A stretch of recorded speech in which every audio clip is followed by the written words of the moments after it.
कहानी की शुरुआत में हम देखते हैं कि 1950s के टाइम के अंदर काफी ज्यादा सुपर हीरोज हुआ करते थे जो कि सिटी में होने वाली रॉबरी और बाकी पूरे कामों से लोगों को बचाया करते थे और साथ ही साथ वहाँ की हर एक पब्लिक को इन सुपर हीरोज के बारे में मालूम था। इन सुपर हीरो में हमें सबसे पहले दिखाए गए थे बॉब जो कि काफी ज्यादा पावरफुल है, दूसरे फ्रोजन जिनके अंदर आइस वाली पावर थी और तीसरी थी इलास्टिक गर्ल। बॉब हर उस इंसिडेंट से पहले ही पहुंच जाता था जहाँ पे पुलिस पहुंचने वाली थी और सभी लोगों की हेल्प करने लगता था। लेकिन एक समय ऐसा आया कि एक छोटा सा फैन उसका बहुत बड़ा दीवाना बन चुका था और वो हर समय उसी के आसपास आया करता था। एक दिन सिटी में काफी बड़ी रॉबरी हुई थी। जब बॉब वहाँ पे उस थीफ से लड़ने के लिए पहुंचा था तो वहाँ पे एक छोटा सा बच्चा भी पहुंच चुका था। बॉब के काफी मना करने के बाद में भी वो वहाँ से नहीं जा रहा था। उसकी नासमझी के कारण रेलवे ट्रैक टूट चुका था, लेकिन फिर भी सामने आती हुई ट्रेन को रोकने के लिए बॉब ने अपनी पूरी पावर लगा दी थी। उसी दिन बॉब की शादी इलास्टिक गर्ल से भी होने वाली थी। एक बार एक इंसान को बॉब ने सुसाइड करते हुए बचा लिया था, लेकिन उस इंसान को ये दरियादिली पसंद नहीं आई थी और देखते ही देखते सारे लोग सुपर हीरोज को काफी ज्यादा बुरा मानने लग गए। गवर्नमेंट की तरफ से सुपर हीरोज को बैन कर दिया गया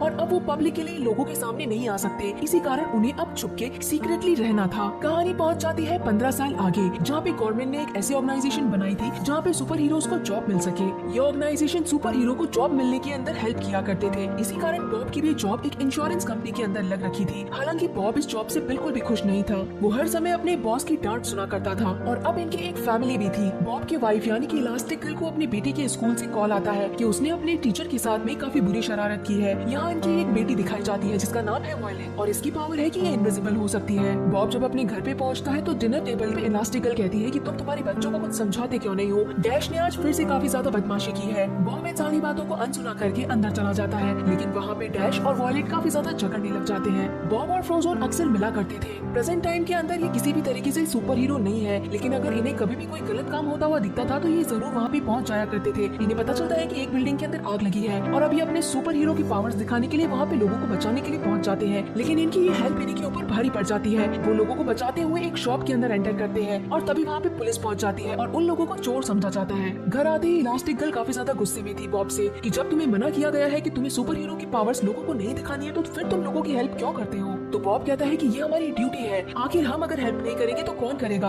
और इन दोनों की फाइट को देख लेते हैं इन दोनों के बच्चे यानी कि डैश और वायलेट। अगले दिन बेचारा बॉब फिर से अपने बॉस की काफी ज्यादा खरी खोटी बातें सुन रहा था, लेकिन बॉब ने इस बार कोई चीज बर्दाश्त नहीं की। बॉब अपने बॉस को गले से उठाता और फेंकता है, लेकिन वो इतना पावरफुल था कि 7 दीवारों को तोड़ते हुए उसका बॉस काफी दूर जाके गिरता है। एक गवर्नमेंट ऑफिसर बॉब को कहता है कि अब तो तुम्हारी जॉब की छुट्टी हो गई है, लेकिन हम तुम्हें कब तक हेल्प करते रहेंगे, अब तुम्हें तुम्हारी हेल्प खुद ही करनी पड़ेगी। बॉब इन चीजों से काफी ज्यादा परेशान हो गया था क्योंकि उसके पास कोई जॉब नहीं थी और अगर जॉब नहीं होगी तो उसे सिटी चेंज करनी पड़ेगी नई जॉब के लिए। उस टाइम पे वो अपने लेटर्स चेक कर रहा था और तभी उसे एक इन्फॉर्मेशन आती है। मिराज नाम की लड़की बॉब को एक इन्फॉर्मेशन बताती है कि हम लोगों ने एक रोबोट बनाया था, लेकिन उसकी पावर्स कुछ ज्यादा ही एक्सट्रीम हो गई थी और अब वो खुद ही के अंदर तबाही मचाने लगा है। हमें तुम्हारी हेल्प चाहिए, अगर तुम ऐसा कर पाओगे तो तुम्हें तुम्हारी एनुअल सैलरी से 3 गुना दिया जाएगा। बॉब इस ऑफर को एक्सेप्ट कर लेता है। वो ये बात अपने घर पे नहीं बताता है, लेकिन वो इस मिशन के लिए हाँ कर देता है। वहाँ मिराज बॉब को बताती है कि हम लोगों ने इस रोबोट पे काफी ज्यादा खर्चा किया है, ये काफी ज्यादा इंटेलिजेंट रोबोट है और इसी के साथ में तुम ये चीज भी ध्यान रखना कि तुम जितना इससे लड़ोगे ये तुम्हारी हर चीज कॉपी करता जाएगा,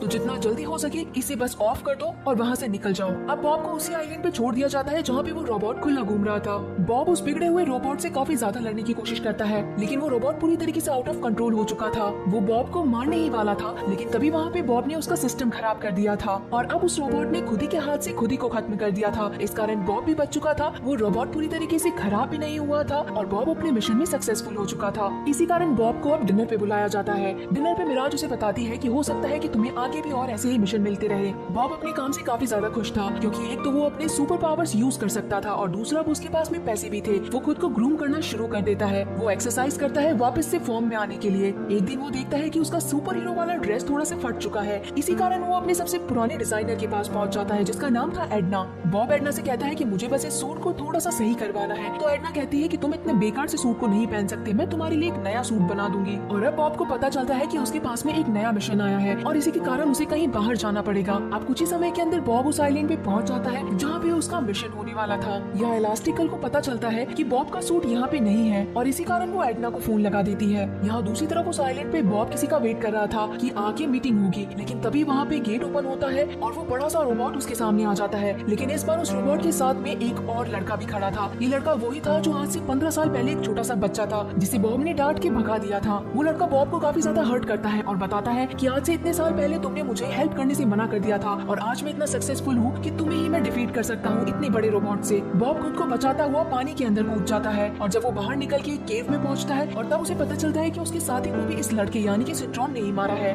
यहाँ दूसरी तरफ सिटी के अंदर इलास्टिक गर्ल एडना से मिलती है तो एडना इलास्टिक गर्ल को उसकी पूरी फैमिली के कॉस्ट्यूम दिखाने लगती है कि उनके बच्चों के अंदर जितनी भी पावर्स है उसी के अकॉर्डिंग मैंने सारे सूट बनाए हैं। ये हर कंडीशन में तुम्हारे साथ रहेंगे, तुम भागो दौड़ो इनविजिबल हो जाओ या चाहे जल भी क्यों ना जाओ। अब बॉब यहाँ पे अपनी जान बचा के वापस से उसी जगह पहुँचता है जहाँ पे सिंड्रोम रहता था। वो काफी चालाकी से एक ऐसी जगह पे पहुँचता है जहाँ पे एक बहुत बड़ी स्क्रीन थी और एक पासवर्ड लगा था। वहाँ बॉब को पता चलता है कि इस ईरा के अंदर जितने भी सुपर हीरोज थे सभी को सिंड्रोम ने एक एक करके मार दिया है। और वहीं इलास्टिक गर्ल ये सोच रही थी कि आखिर बॉब कौन सी मुसीबत में फंस गया है तो एडना उसकी हेल्प करती है और बताती है कि ये एक ऐसा गैजेट है जिससे तुम ये पता लगा सकती हो कि बॉब इस टाइम कहाँ पर है। जैसे ही इलास्टिक गर्ल वो बटन प्रेस करती है वैसे ही बॉब के पास में सिग्नल पहुंचता है और उस जगह की हर एक गन मशीन बॉब के ऊपर अटैक कर देती है। इलास्टिक गर्ल को पता चल चुका था कि बॉब अभी किसी न किसी मुसीबत के अंदर है, इसी कारण वो अपना कॉस्ट्यूम लेके वहाँ से पैकिंग करके जाने वाली थी। लेकिन उसी टाइम पे उसके दोनों बच्चे भी ये चीजें देख लेते हैं कि मॉम आखिर कहाँ पे जा रही है। एडना अपने किसी फैमिली मेंबर से हेल्प मांगती है और उसके बाद में हमें दिखाया जाता है कि एडना एक जेट में बैठी थी और उसी आइलैंड पे पहुंचने वाली थी जहाँ पे बॉब से आने वाले सिग्नल मिल रहे थे।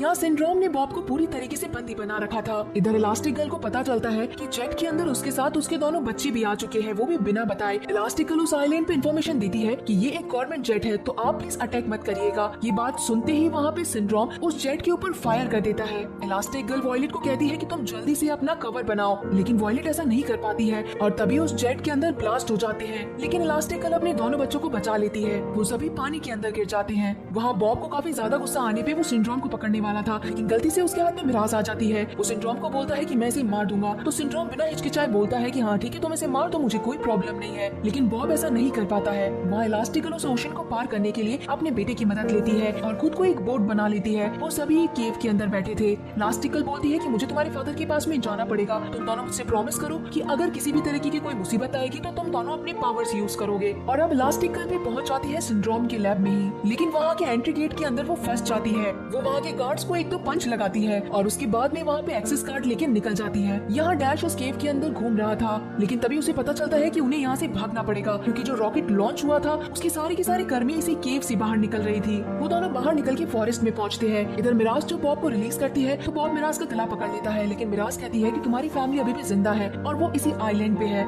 यहाँ पे डैश और वॉयलेट को पता चलता है कि उसके आसपास काफी ज्यादा लोग हैं जो कि उनके ऊपर अटैक करने वाले हैं और अब वो लोग उनसे बचने के लिए अपनी सुपर पावर यूज करते हैं। डैश काफी तेजी से भागता है, इतना स्पीड से कि वो पानी के ऊपर भी भाग रहा था और अब इन्हीं सब के बीच में इलास्टिक गर्ल ने बॉब को भी बचा लिया था और इन दोनों को पता चलता है कि इन दोनों के बच्चे अभी मुसीबत में हैं। अब चारों फॉरेस्ट में पहुंच जाते हैं लेकिन तभी वहाँ पे सिंड्रोम आके फिर से चारों को अपनी पावर से पकड़ लेता है। वो बताता है कि अब पूरे शहर को कौन बचाएगा, सिर्फ और सिर्फ मैं बचाऊंगा क्योंकि हर एक सुपर हीरो को तो मैंने मार दिया है और ये जो बड़ा सा रोबोट मैंने शहर में भेजा है ये सिर्फ और सिर्फ मेरे रिमोट कंट्रोल से चलता है। अब जब चारों वहाँ पे बंधे हुए थे कि तभी वहाँ पे वॉयलेट अपनी पावर्स का यूज करती है और वहाँ से ये चारों निकल जाते हैं। अभी इन्हें एक ऐसा जेट चाहिए था जिससे वो सिटी में पहुँच सके। यहाँ सिटी के अंदर फ्रोजन बिल्डिंग के बाहर देखता है कि एक बहुत ही बड़ा सा रोबोट पागलों की जैसे शहर के अंदर घूम रहा है और हर चीज को डिस्ट्रॉय कर रहा है और वहाँ पे सिंड्रोम सभी लोगों को बचाने के लिए पहुँच जाता है जैसा कि उसने सोचा था कि वो खुद ही का ही रोबोट सबके सामने लाके खड़ा कर देगा और सब लोगों के सामने ऐसा बन जाएगा कि जैसे सबसे अच्छा सुपर हीरो सिर्फ और सिर्फ वो ही है। लेकिन तभी वहाँ पे इनक्रेडिबल्स की फैमिली पहुँच जाती है। वॉयलेट और डैश के ऊपर वो रोबोट गिरने ही वाला था कि तभी वहाँ पे बॉब आके अपने बच्चों को बचा लेता है। सिंड्रोम के हाथ में एक ऐसा रिमोट था जिससे वो उस पूरे रोबोट को कंट्रोल कर सकता था लेकिन इसी फाइट के बीच में सिंड्रोम के हाथ से वो निकल जाता है और अब ये रोबोट पूरी तरीके से आउट ऑफ कंट्रोल हो चुका था। उस रिमोट को लेने के लिए फ्रोजन और डैश वहाँ से निकलते हैं। वो पानी के ऊपर दौड़ रहे थे।